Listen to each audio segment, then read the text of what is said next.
محترم سامعین، جیسا کہ آپ کو معلوم ہے اس وقت ہماری کلاس میں ایک عنوان چل رہا تھا نوافل کے بارے میں۔ ملکی حالات آپ کے سامنے ہیں، ہر طرف سیلاب ہی سیلاب، پانی ہی پانی ہے، جس میں بہت سارے انسان جانور ڈوب رہے ہیں اور لوگ انتہائی مشکل حالات سے گزر رہے ہیں۔ تقریباً تہائی کے قریب ملک پانی کی لپیٹ میں ہے اور ڈوبا ہوا ہے۔ اس لیے میں چاہتا ہوں کہ کچھ دنوں کے لیے اپنے اس عنوان کو چھوڑ کر یہ جو سیلاب آنے کے بعد وہ مشکل کی گھڑی میں جو ہمارے مسلمان بھائی ہیں ان کے ساتھ ہمارا کیا سلوک اور رویہ ہونا چاہیے۔ اور ظاہر بات ہے کبھی تنہائی میں بیٹھ کے ہم بھی سوچیں، غور کریں اس بات کے اوپر۔ ایک وہ آدمی جس نے اتنی محنتوں کے بعد اپنا ایک گھر بنایا تھا، اس کی آنکھوں کے سامنے ہی جب اس کا وہ تنکا اکٹھا کیا ہوا ٹوٹ کے بکھر گیا ہوگا، اس کے دل پہ کیا بیتی ہوگی؟ اب وہ کیسے بنائے گا اس کو؟ کتنے ایسے ساتھی ہیں جن کو بذات خود میں جانتا ہوں، ہمارے عزیز ہیں، ہمارے پاس پڑھتے رہے، ان کے مکان بھی ڈوب گئے اور تھوڑا بہت دیہات میں رہتے ہوئے جو انہوں نے جانور پالے ہوئے تھے پانی میں وہ بھی ڈوب گئے۔ نہ مال بچا نہ مکان بچا، اپنی جان بچا کے بیچارے کھلے آسمان تلے آج پڑے ہوئے ہیں۔ اللہ کا شکر ادا کریں، اللہ نے اس سے بچایا ہوا ہے۔ آج یہاں تھوڑا سا بادل بن جائے تو ہمارے بچے خوش ہوتے ہیں کہ موسم ٹھیک ہو گئی ہے، اور وہ بتاتے ہیں جو ہی بادل کا ٹکڑا بھی آتا ہے تو ہمارے دل دہل جاتے ہیں، پھر لگتا ہے کہ دوبارہ ہمارے اوپر کوئی مصیبت آنے والی ہے اور بچہ کھچا جو ہمارے پاس سامان ہے وہ بھی ڈوب جائے گا۔ اس لیے ان کے ساتھ ہمیں شفقت والا معاملہ کرنا چاہیے، محبت والا معاملہ کرنا چاہیے، ایک مسلمان والا جو تعلق ہے وہ نبھانا چاہیے۔ ایک مسلمان کس طرح دوسرے مسلمان کے کام آتا ہے، کس طرح اپنا پیٹ کاٹ کے دوسرے مسلمان کو محبت اور پیار اور مدد فراہم کرتا ہے، اس کے متعلق چند ایک احادیث جو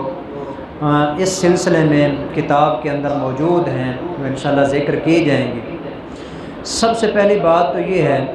کہ صرف یہ وقتی معاملہ نہیں ہے، جس طرح کہ اب وقتی طور پر سیلاب آ گیا تو ہم ان کی ہاں میں ہاں ملیں اور وقتی طور پر ان کی مدد کر دیں تھوڑی بہت جتنی ہو سکتی ہے، نہیں، مستقل بنیاد پر ہمارے فرائض میں شامل ہے۔ یہ کوئی بھیک نہیں ہے جو ہم ان کو دیں گے، نہ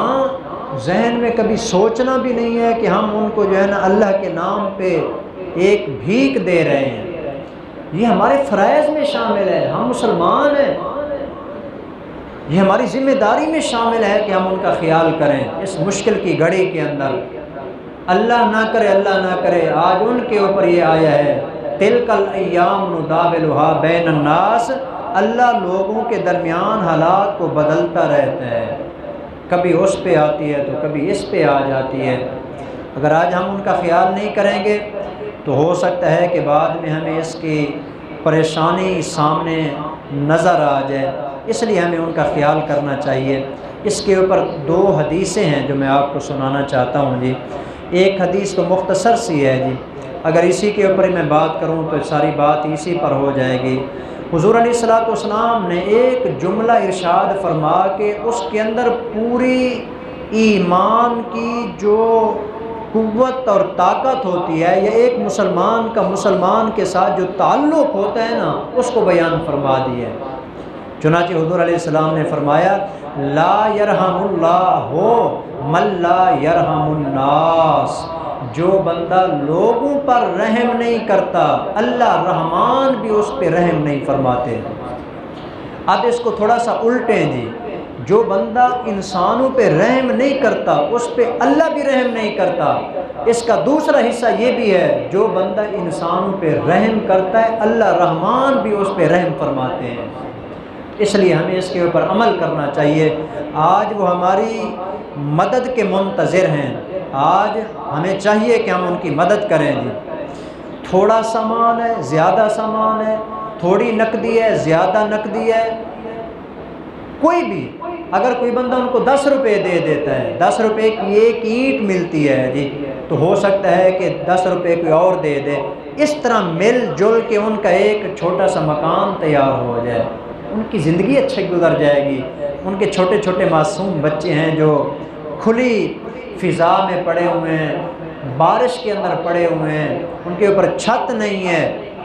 تھوڑا سامان ہو زیادہ سامان ہو، تھوڑی نقدی ہے زیادہ نقدی ہے، ہر بندہ جتنا کر سکتا ہے کرے جی۔ چنانچہ ایک اور حدیث میں آپ کو سناتا ہوں، حضرت عائشہ صدیقہ رضی اللہ تعالیٰ عنہ ارشاد فرماتی ہیں، میں اپنے گھر میں تھی، جاءتنی امرأۃ، ایک خاتون میرے پاس آ گئی، ایک عورت آئی،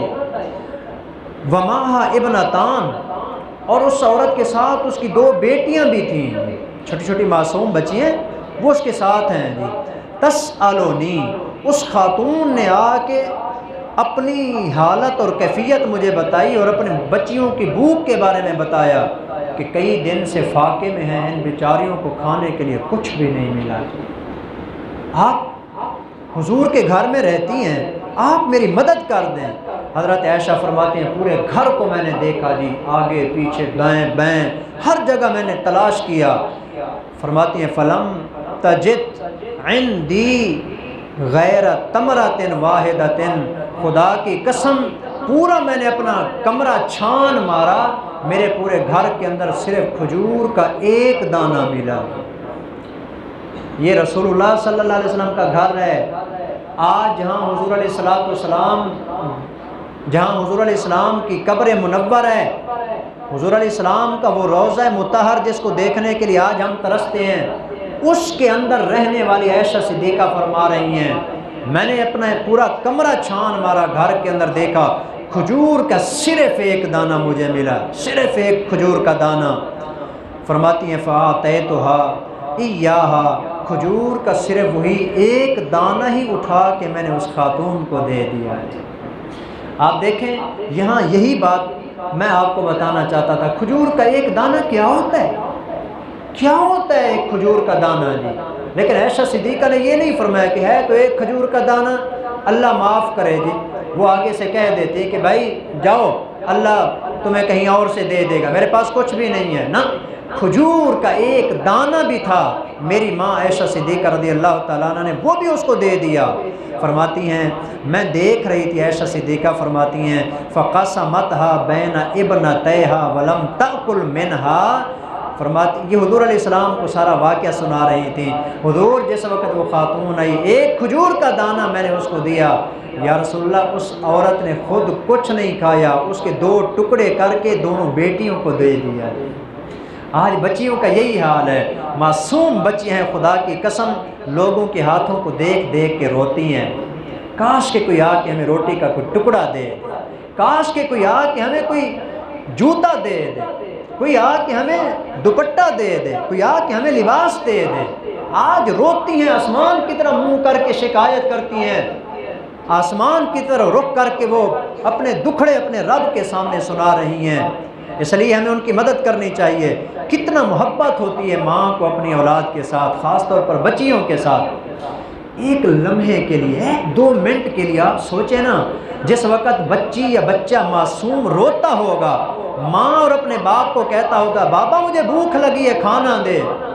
ماں کے پاس جب دینے کے لیے کچھ نہیں ہوتا ہوگا تو اس کی ماں کے دل پہ کیا گزرتی ہوگی، کتنا روتی ہوگی اس کی ماں، اس کا باپ کتنا روتا ہوگا۔ آج اپنے اوپر ہم سوچیں نا، ہمارے ساتھ اللہ نہ کرے ایسا ہوتا، ہمارے بچے ہم سے کھانا مانگتے ہمارے پاس نہ ہوتا، یا رسول اللہ اس نے خود کچھ بھی نہیں کھایا، کھجور کا وہ ایک ٹکڑا 2 ٹکڑے کر کے ایک اپنی بیٹی کو دے دیا، دوسرا دوسری بیٹی کو دے دیا۔ ثم قامت فخرجت، یا رسول اللہ خود بھوکھی ہو کے یوں اٹھ کے چلی گئی، اس نے کھجور کا وہ دانہ 2 حصوں میں تقسیم کر کے بیٹیوں کو دے دیا۔ حضور علیہ السلام فرماتے ہیں آگے آپ علیہ السلام کو جب فرمایا نا، یہ بات ساری میں نے سنائی، حضرت عائشہ فرماتی ہیں فداخل النبی صلی اللہ علیہ وسلم، حضور تشریف لائے، فحدثتہ، یہ ساری بات جو ہے نا میں نے نبی اکرم صلی اللہ علیہ وسلم کو جو ہے نا سنائی۔ آپ علیہ السلام نے فرمایا من ابتلی من هذه البنات بشیء، جو بندہ بیٹیوں کی تکلیف میں مبتلا کیا گیا، اس کے گھر میں بیٹیاں تھیں، اس کو تکلیف پہنچ گئی، کھانے کے لیے نہیں، پینے کے لیے نہیں، پہننے کے لیے نہیں، اس کی زندگی گزارنے کے لیے جو ضروریات ہیں وہ نہیں ہیں، بڑی پریشانی کے اندر اس نے زندگی گزاری ہے، پھر بھی اس نے کہا بیٹیاں ہیں بھائی میری، فاحسن الیہن، آپ نے فرمایا کہ اس نے پھر بھی ان بچیوں کے ساتھ اچھا سلوک کیا، کن لہ سترا من النار، اللہ ان بچیوں کو اس انسان کے لیے جہنم سے آڑ بنا دے گا،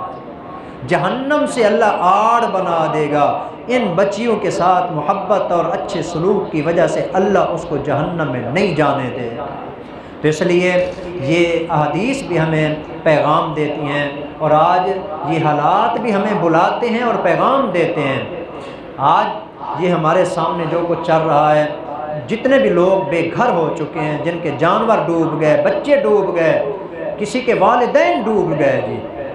کیا کیا داستانیں ہیں کہ جو آج ملک کے اندر بکھری پڑی ہیں جی۔ اس لیے آج کا میرا پیغام یہ ہے، اور آئندہ بھی اسی سلسلے میں انشاءاللہ ہم بات کیا کریں گے کہ ہمیں ان سیلاب زدگان کے ساتھ تعاون کرنا چاہیے، ان کے ساتھ مدد کرنی چاہیے۔ آخری ایک بات کہہ کے بات کو ختم کروں گا، یاد رکھیے اپنا سرمایہ وہاں خرچ کیجیے جہاں آپ کو یقین ہو کہ یہ واقعتاً صحیح مستحق تک پہنچے گا۔ اگر یقین نہیں ہے بالکل اس کو ضائع نہ کیجیے جی، یقین ہو کہ واقعتاً جو ہم دے رہے ہیں آگے جو مستحق ہے وہاں تک یہ پہنچ جائے گا، انشاءاللہ اللہ اس کا بہت بڑا اجر عطا فرمائیں گے۔ اللہ سبحانہ و تعالی ہم سب کو حضور کے ان تمام فرامین پہ عمل کی توفیق عطا فرمائیں۔ وما علینا الا البلاغ المبین۔